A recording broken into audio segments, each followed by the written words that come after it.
It's a Locked On crossover episode. Locked On Jayhawks, Locked On Cougs, Kansas, Houston. Is it the toilet bowl in the Big 12 for football? Is it the best game available if it were a basketball game? We're going to discuss those on today's episode of Locked On Cross.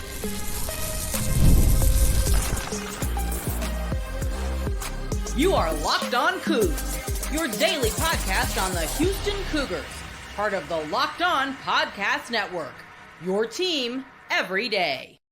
I'm Derek Johnson. You can find me on Twitter at DJohnsonRadio. He's Parker Ainsworth. You can find him at PAinsworth512 on Twitter. Locked On Cougs there. Locked On Jayhawks here as part of this crossover episode. And thanks for making us your first listen every day. And obviously, if you are catching us either on our YouTube page or anywhere you get your podcast, thank you for doing so. On today's episode, we're going to be breaking down that Houston-Kansas football game on Saturday at 2:30. Maybe we'll get a little basketball content in here as well, and some keys to the game as well as with all of this. Today's episode is brought to you by FanDuel Sportsbook. You can get Kansas -5.5 or Houston +5.5. Place your first $5 bet and you'll get started with $200 in bonus bets guaranteed. Just visit FanDuel.com to get started today. So, Parker, this would be an excellent basketball game right now. I don't know about with football. I know here personally, whenever KU starts a season poorly, you get the quick comments of it's almost basketball season or it is basketball season. Late Night in the Fog is on Friday night, so it's going to feel like that for KU basketball at this point in time. What's kind of the goings on around Houston, who again is going to have a great basketball team this year, with them kind of struggling, but in a little bit of a different light than Kansas, because at least with Houston, it was maybe a little bit more expected and like, hey, this is the start of something cool with Willie Fritz. Yeah, I think that's exactly the deal, is that Willie Fritz comes in, a lot of talent transferred out because they don't want to be here for the rebuild. So the rebuild's going to take a little bit of time. So we've gotten it's almost basketball season since about June, actually, because people just knew it was coming. And I think, that's hopefully eased some of this. We knew this was going to be a rough season. I don't think people anticipated having some of the offensive struggles necessarily, but I think that if you just told an average Houston fan in June, they'd be 2-4 right now. Like, I was kind of hoping for 3-3, but that's like the most anyone's really expecting. It's more about how it's looked at different points, but they beat TCU, found a quarterback, have a bye week, and we're hoping for better things moving forward. Right. So. Yeah.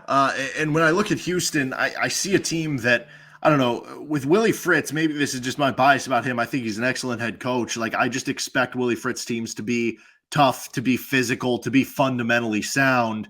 And so I feel like coming into this game, the thing with Houston is they're not going to just beat themselves to a certain standpoint. Like, Kansas has been a team that has been beating themselves. I view that to be kind of an edge for Houston. But obviously the biggest thing for them is the quarterback change of late. You put up 30 points against TCU. How much has that changed the team? Do you view that as like a big change, or was it just kind of a one-off that happened to work against TCU? Well, it's funny you say. I think the goal is to not beat ourselves. I can hear my listeners laughing because that's the goal. It's very aspirational. No, I think the quarterback change has been huge. Donovan was a starter a year ago and started a lot of his career at Texas Tech before transferring to Houston. And he had, whether it was the shoulder surgery he had in the offseason or what have you, he's regressed. He just has not been as good this year. And it's a statistical thing. It's a qualitative thing. It's all of it. Zeon Chriss transfers in from Louisiana, formerly Louisiana Lafayette. Fritz, I guess, recruited him out of high school. This was a chance for Zeon to come play in a little bit bigger situation. I think the plan was to use Zeon Chriss as more of a almost wildcat-y kind of package quarterback, and then as the offense kind of struggled and sputtered, it was like, no, you need to learn how to just take the reins here. TCU, they bluntly opened the week saying very clearly in the press conferences throughout the week that they'd split time, and then Zeon Chriss played all but one series. He just took control. He's still working on some of the passing mechanical kind of stuff. He's a very talented runner. He's doesn't look like he's moving very fast, but he clocked at over 21 miles an hour the other day in the 71-yard touchdown he had against TCU. He's an elusive guy when he's running the football. Again, we're working on the passing game stuff. I'm sure that, with him being a starter, Kansas probably a little more prepared than TCU was for that. But he opens up a whole different level with his legs in the offense than Donovan did. Yeah, and that's news that Kansas fans not super excited about, because really every year since in the Lance Leipold era with their current DC, they've struggled stopping mobile quarterbacks, stopping quarterbacks scrambling. So I would expect another 100-yard rushing game like he had against TCU. That's kind of my thoughts coming in. When you look at the defense for Houston, to me, the Houston defense is, it's been a pleasant surprise. I think it's the best unit in this game. If you were stacking up both teams' offense, defense, and special teams, I think Houston is the best unit on the field. What has made that defense so good for the Cougars this year? Honestly, it's a lot of smaller school talent transferring in that kind of followed Fritz. I guess one of the three guys I'll talk about actually was here before, but they pulled in a guy named Michael Batten from Louisiana Monroe. He'd been at like 3 or 4 schools across 7 years. He's been all over the place. Keith Cooper came with Willie Fritz from Tulane. He's a big defensive end that has a shot at the pros. And honestly, I think that coming to the Big 12 was a big deal for him to kind of boost that resume. He's a really, really good, like, you got to double team him kind of DN kind of guy. And then in the back half, AJ Halsey had the 2 picks against TCU, but he's really, more known as a hard hitting kind of safety, like more of a true 2003, I'm showing my age now, but 2003, 2004 kind of downhill, poppy in the mouth kind of safety. He transferred in from New Mexico a year ago, kid that originally grew up in Houston, was looking to get back home. And the kind of each level has multiple guys like that. Those are the 3, like, statistically most playmaking guys, right? But it's Carlos Allen from Kennesaw State. It's Ajani Carter or Juwan Gaston from junior colleges. It's guys that are getting their chance at the big time, and it just they got a few guys that panned out in the right way. When you look at the things that Houston has maybe struggled with the most, or things that maybe have given them the most headaches early in the season matchup-wise, what would those be? So you mentioned the defense is strong, and so like against Iowa State, it was a 3-0 ball game with 3 minutes left in the third quarter. The deal has been with the offense struggling early, the defense is on the field the whole game, and so they wear out by the end. And so you've seen, they lost that Iowa State game 20-0, and it felt worse than that because the scoring came at the end. Cincinnati was a little bit different. I travel and early in the morning on a Saturday, and I guess I could throw things off. But typically what's happened is they'll be in a 1-score game late that the defense gets beat over the top or something. I know Oklahoma got blown out last weekend, but they played Oklahoma to a 4-point game, right? It's the defense has kept it in the game. The offense has trouble scoring, really, with the exception of TCU. It's been about it. Well, let's get to the other side of this, a little KU talk. We'll get to keys to the game, some predictions as well. Before we switch gears, though, do you have a quick note on Houston basketball? Do you think they're going to be better than they were a season ago? Well, I think they'll also play really good defense, so that's one similarity here. I will say that weirdly feel like both of these games in football and basketball can be competitive, even if the national audience cares a lot more about the basketball game. I think that both Houston and Kansas cream the crop in the Big 12, and that I would obviously have put Houston ahead in the AP and the Big 12 polls. It's not really a slight to Kansas much. I just think Houston's got that much returning. It was an important starter, but they lost the one starter in Jamal Shed, right? And so you return 4 starters, to return most of your depth, you add a couple key freshmen, add transfer from Oklahoma, Milos Uzan. I think they're going to be okay. But obviously your Kansas folks know that they've got all the talent they brought in and all that. But I have a lot of faith in what Sampson's doing. I'll say that much. Listen, Kansas people don't want the number 1 in the AP. It hasn't been good to them. It hasn't been good to them. The last 4 times they've done it under Bill Self, they haven't made the second weekend. And you look at Ken Palm, you look at Bart Torvik, and Houston and Iowa State are actually ranked higher than Kansas. But all of them are top 6 teams in both those sites. So it should be really fun in the Big 12. All right, let's get to a little KU talk here after this quick break in Locked On Crossover. This episode is brought to you by FanDuel Sportsbook. Hey, NFL fans, you can start the season with a big return on FanDuel, America's #1 sportsbook. So when you get a hunch in the middle of the game, you can check out the latest stats, view live play-by-play, and so much more on the same page where you place your bets. You'll get started with $200 in bonus bets guaranteed when you place your first $5 bet. I'm looking at the odds right now. Houston plus 5.5, Kansas minus 5.5. You can get Houston plus 172 money line, the over-under at 47.5. Right now, not seeing any player props up there as of yet, but typically they're putting them up as we get closer to the game. I kind of like Houston's quarterback to end up with over on the rushing yards there. You can bet on that or whatever you'd like at FanDuel.com. Visit FanDuel.com. That is FanDuel.com, the official sportsbook partner of the Locked On Podcast Network. All right, so switching gears to the KU side. Thank you for making Locked On Jayhawks or Locked On Cougs your first listen every day. Don't forget you can check out Locked On College Football or Locked On College Basketball for your second listen every day. I feel like this is going to be an interesting one. So, Parker, take it away. Well, it's interesting you use the word interesting. As a guy that's coached a lot myself, I'm actually had been a big fan of Leipold, how you want to pronounce it. I guess you probably say it better than I do. What has happened? They had these high expectations, dark horse to win the conference, and a guy that's watched every down multiple times. Can you help me and my listener? Like, what's the deal? Because it's still Jalon Daniels. It's still the same head coach. What's going on? Oh, what isn't going on? It feels like everything that could go against them has. So right now, they're one of those teams where maybe has been a little bit unlucky. They're sitting at 1-5, and 4 of those losses are one-score games. All 5 of those, they have led in the third or fourth quarter of the game. If you take their high points of ESPN win probability, of which all of them, they have been at one point in the game, 70% or higher to win the game, you would have 1 in 10,000 odds for them to go 0-5 among the 5 games. So there has been maybe a little bit of bad luck in one-score games. Some of it, they've made their own bad luck, inability to close out games, inability to close out first halves. They right now in the final 2 minutes of the first half are being outscored 38-0.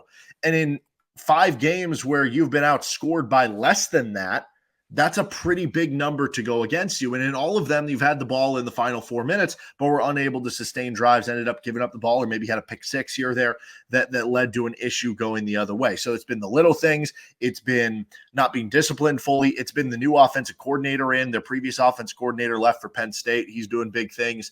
And Jalon Daniels hasn't looked like the same guy, whether it's just shaking off the rust continually from the injuries he's had in the past, or the new offensive coordinator not clicking. Whatever it is, there have been all sorts of issues with the passing game. Jalon hasn't looked the same. The offense hasn't been as explosive. It just hasn't really been there. And you look at the defense, like overall for the first 3 quarters of the game, outside of maybe the TCU game, the defense has been pretty good for KU. But in the fourth quarter, the defense has just fallen apart like each and every week. You give up 2 touchdowns in the last 4 minutes to lose the West Virginia game. You give up 21 points to Arizona State, including a touchdown where you allow a drive in under 2 minutes.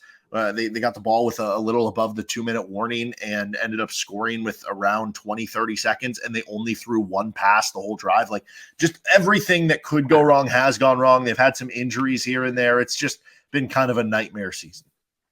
Well, and I don't mean to keep dwelling on the nightmare, but it's just perplexing because Kansas kind of starts what for a while there, Houston fans were thinking of like this murderer's row of a month where they got Kansas and Utah and a handful of teams. And now it's like, well, this actually is a chance to turn our own season around.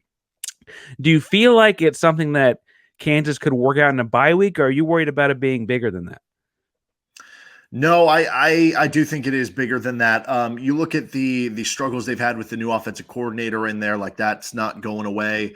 Recently, there have been some questions about the defensive coordinator and maybe being too passive with some of their coverages, and that's not going away. Like, I don't know that Jalon Daniels' struggles are going to be completely fixed. The one thing that could be helped with the bye week is injuries, but Lance Leipold said earlier this week that unfortunately the bye week didn't help them as much with the injuries as they might have hoped. And so Kobe Bryant, their all Big 12 corner, he's questionable for the game. Cornell Wheeler, who is been, JB Brown's been really good at the linebacker spot too, but right now you look at it, and the lowest ranked Power 4 linebacker among qualified snaps, according to Pro Football Focus, is the guy who is replacing Cornell Wheeler, who was the guy calling the plays for the defense and was having a good season at linebacker for KU. He's listed as doubtful for this game. So from that standpoint, not really. Now, maybe with the new offensive coordinator that extra week, I guess it can't hurt to try to sync everything together. But based on what we've kind of seen to this point in time, I don't have a ton of confidence. Now, the good news is that the last 2 years, KU did come out off the bye week really good. The first year of the Lance Leipold era, came off the bye week and had a stinker on homecoming against Texas Tech. But the last 2 years,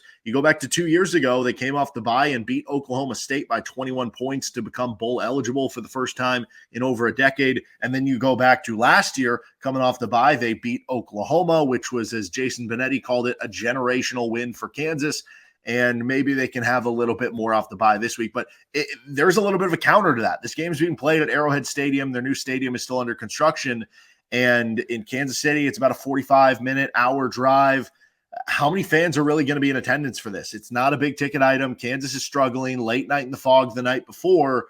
Like, there's a real chance that there's only 20,000, 15,000 people in attendance to this game in a 70,000-person stadium.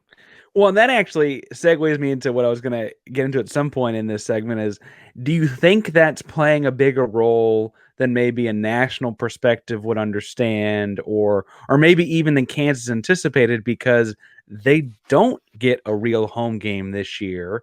It's not like it's in town. It's frankly a basketball first school, for being blunt about it.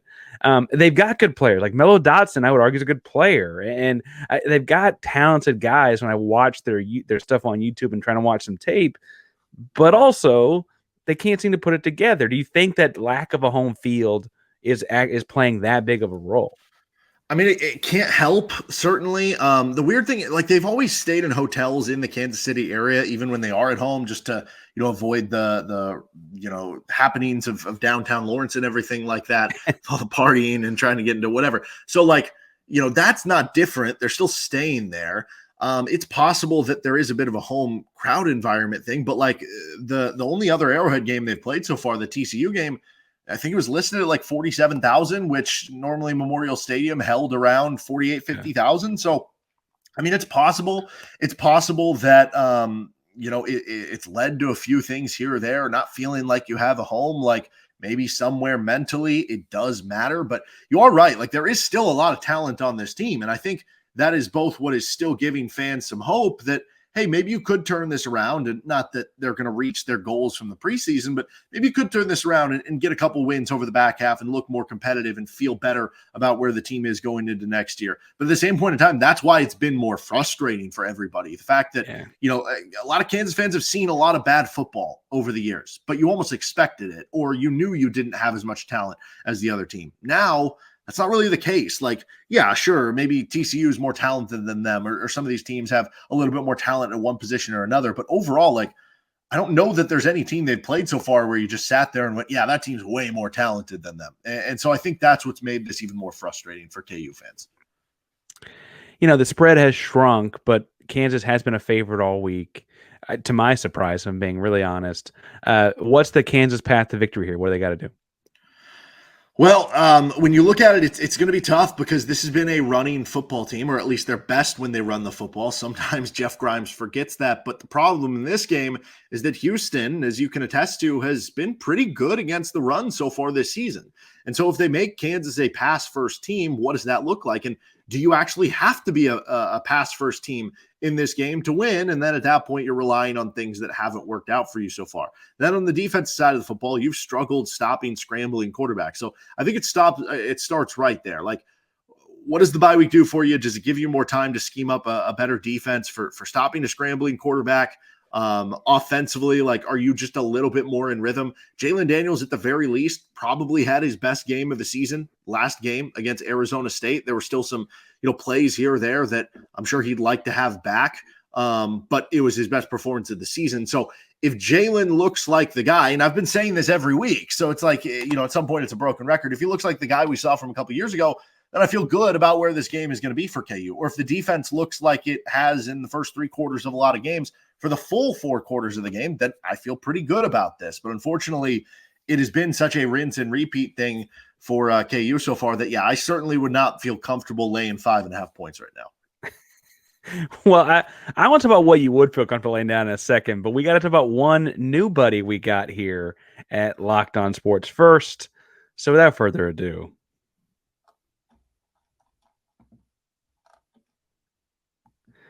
I got to tell you, we're talking about two teams that need a boost, need help performing.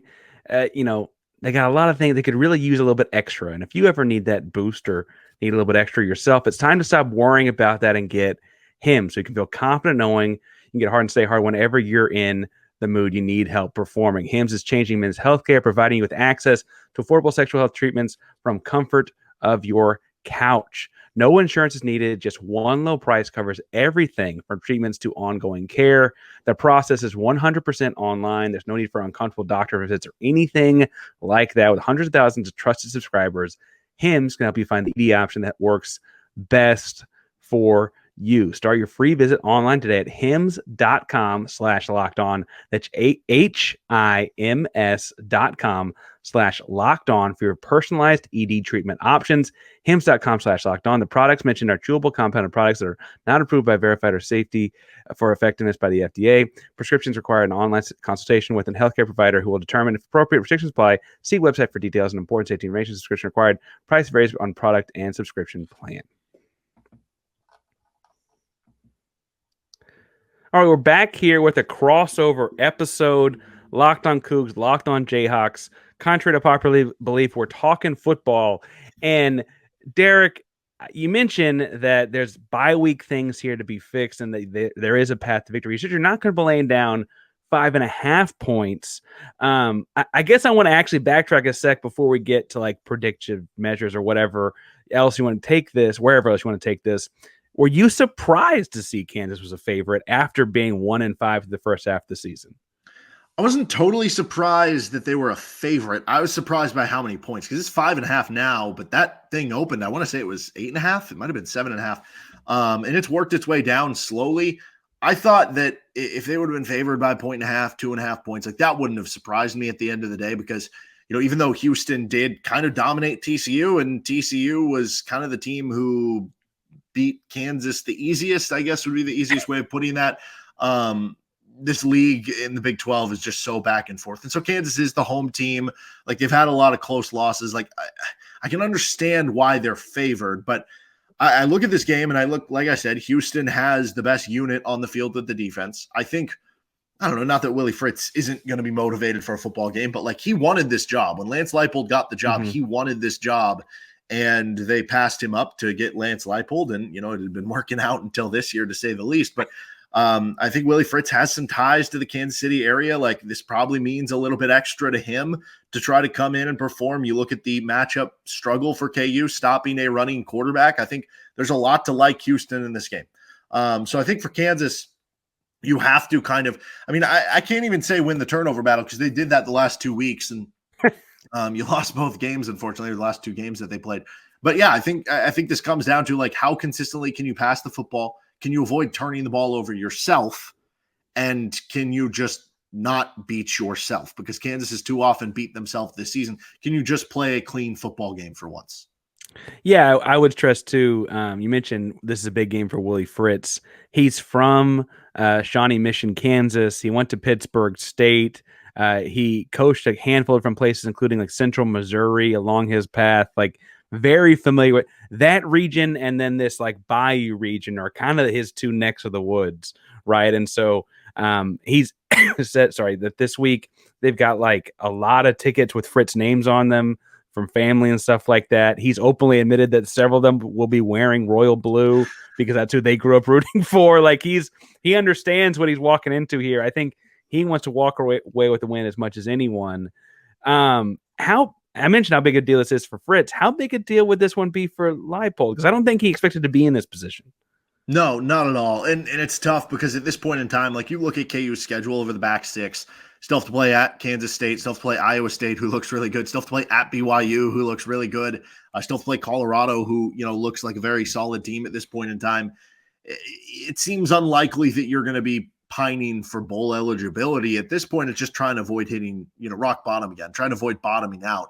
And I think you look at it like, I think there's a chance whoever loses this game, in fact, I feel like this is probably going to be the case. Whoever loses this game is going to be being talked about as maybe the worst team in the Big 12 this upcoming season. I guess for Houston, because they have the TCU win, like they'll have a chance to kind of bounce back from that. But it's certainly, if Kansas loses, they will be viewed as the worst team in the Big 12.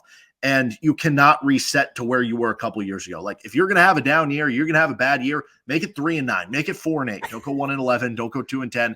And at the end of the day, this is KU's best chance remaining of a win. It's either this one or at Baylor, but that one's on the road to finish the season on their senior day. So this is very important for, I mean, recruiting, for the momentum of the program, for just getting some positivity again. And as we turn closer to basketball season, keeping the fan interest. It's a big deal, and I think both fan bases see this as an opportunity, right? And bluntly, Houston can kind of feel like there's some momentum here. You mentioned that they beat TCU a couple weeks ago. Kansas looks like a team that is beatable because a lot of people have so far, if we're being honest. And then next week, Houston gets Utah. I don't mean to look ahead, but I'm not playing in the game, so I feel like I can do it a little bit differently than they could, right? Like, Utah's sputtering. Like suddenly you look at Houston's schedule, it's like, okay, that gargantuan middle of the schedule is not so bad. I guess I gotta ask, you mentioned that Kansas really wants to win this game for a bunch of reasons. How surprised would you be though if Houston pulls it off? I mean, it's not the betting odds, it's not the whatever, but I think it's going to happen. That's what I've been talking to my listeners about all week. As long as Houston comes out ready to play, would it shock you if that happened? No, not one bit. Because if you've watched this season for KU, you would not be shocked at all. And there is a level of, every week has pretty much ended the same. It's like, oh, KU has a bad play at the end of the first half. They give up a touchdown. They don't score. And then in the fourth quarter, the defense falls apart and they can't make some key plays on offense. And they end up losing the game. And it's been the exact same every single time. So if you told me that's exactly how it went too, that would also not surprise me, even though it would be infuriating for every KU fan. I guess I don't mean to laugh too hard, but there is some humor in that it's the same wash, rinse, repeat kind of cycle. I guess, is there any lingering things that a Kansas guy needs to know about the Houston team before they get ready for the weekend? Yeah, I guess what is the way that you think Houston doesn't win this game, and how do you think Houston does win this game? Is it just they just play a clean game and versus what happens if they don't? Yeah, I think the big deal is that I think, first of all, like I mentioned earlier, you catch Kansas wouldn't be caught off guard by Zeon Chriss coming in to play the game. He threw the ball okay against TCU, anything spectacular. But I think the big deal there was that he actually lined up to throw the football. And he had a touchdown pass in the first drive and stuff like that. If that were more of a flash in the pan, that's a problem. One-dimensional team, I don't think, does very well against Leipold. I also would think that ultimately, like you mentioned, Zeon Chriss is a really good runner. Kansas has been trying to figure that out all year. If they finally figured it out with the bye week or whatever, you can't win if you can't score. Houston has seen that up close and personally. Literally been shut out twice this season already. And against UNLV, they didn't score till the very end of the game. And so I think that's the big deal here is like if the offensive output we saw against TCU was really kind of more of the one-off and not a sign of progress, then Houston might have some real problems in the back half of the season. And that's going to frankly kind of steer the conversation about how do we build on this. Well, he's Parker Ainsworth. You can give him a follow at PAinsworth512. I'm Derek Johnson at D Johnson Radio. You can find Locked On Cougs. You can find Locked On Jayhawks. This has been our Locked On crossover episode. Good luck on Saturday, and hope some Houston fans, if anybody comes up, enjoy some Kansas City barbecue. Any last words? We had to have a whole separate podcast about the barbecue differences here. We got basketball and barbecue. We're sitting here talking about two bad football teams. That's right. Yeah. Another separate episode, happier episode. That one to be on the lookout for. Parker, thanks, man. Take care.